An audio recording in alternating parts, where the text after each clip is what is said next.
সাম্প্রতিক কিছু সময় কয়েকদিনের মধ্যে যে জনতা পার্টির তারেক অতএব বিকাশ তারেক জামাতকে নিয়ে মন্তব্য করেছেন। জামাত এআই দিয়ে ভিডিও বানায়, এআই দিয়ে শিক্ষক টিচার বিভিন্ন জনের গুরু বিভিন্ন সমাজসেবক জনদরদের সাথে এআই দিয়ে ভিডিও বানায় প্রচার করতেছে। তো বিকাশ তারেক আপনাকে বলতে চাই,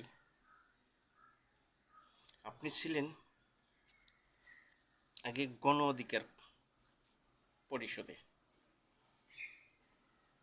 অতএব বিকাশ নূরের সাথে ওর সাথে যখন বিকাশে আপনার লেনদেন মেলে নাই, কারণ উনিও বিকাশ নূর, আপনিও বিকাশ তারেক।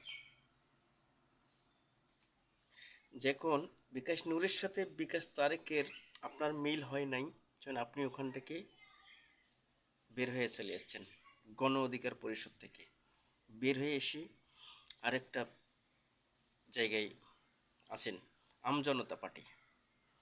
মাঝে মাঝে আমও দেখি বিক্রি করেন অনলাইনে, চাই ল্যাংড়া আম পাঠাই দেন, বাড়ি আম, এখানেও বাটপারি করতেছেন।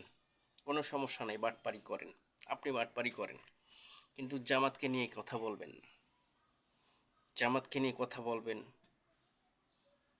আপনার পরিস্থিতি ভালো হবে না। এবং জামাত কখনো ঘুষ দিয়ে মানুষকে চলে না। আপনারা ঘুষ বিকাশে লেনদেন করে চলেন, জামাত কখনো বিকাশের লেনদেন ঘুষ দিয়ে চলে না। অতএব জামাতকে নিয়ে মন্তব্য করতে আসবেন না। জামাত কখনো এআই দিয়ে ভিডিও বানায় না। দেখেন, আমাকে সরাসরি দেখতেছেন, সরাসরি আপনাকে নিয়ে ভিডিও বানাচ্ছি। জামাত কখনো ঘুষ দিয়ে কাউকে চলে না। জামাত এমন একটা সংগঠন, সেই সংগঠনে কাজ করতে গেলে নিজের পকেট থেকে খরচ করতে হয়, অন্যের পকেটের দিকে চিন্তা করে না কখনো। সেই সংগঠনকে আপনি এআই দিয়ে ভিডিও বানায় প্রচার করে, এই করে সেই করে, এগুলো ভাই, আপনি বিকাশে লেনদেন করেন, বিকাশে ঝামেলা হয়, এইগুলো নিয়ে থাকেন। আম বিক্রি করেন অনলাইনে, বিকাশে টাকা নেবেন, বাড়ি ফোর আমের পাঠাবেন, ল্যাংড়া আমের টাকা নেবেন, পাঠাবেন বাড়ি, এইটা করেন, সমস্যা নাই আপনার জন্য। আপনি দালালি করতে যাবেন, অন্য জায়গায় দালালি করেন, কিন্তু জামাতকে নিয়ে দালালি করতে আসবেন না। অতএব জামাতকে নিয়ে দালালি করতে গেলে আপনার অবস্থা ভালো হবে না। আপনি চিন্তা করে দেখেই জামাতকে নিয়ে কথা বলবেন।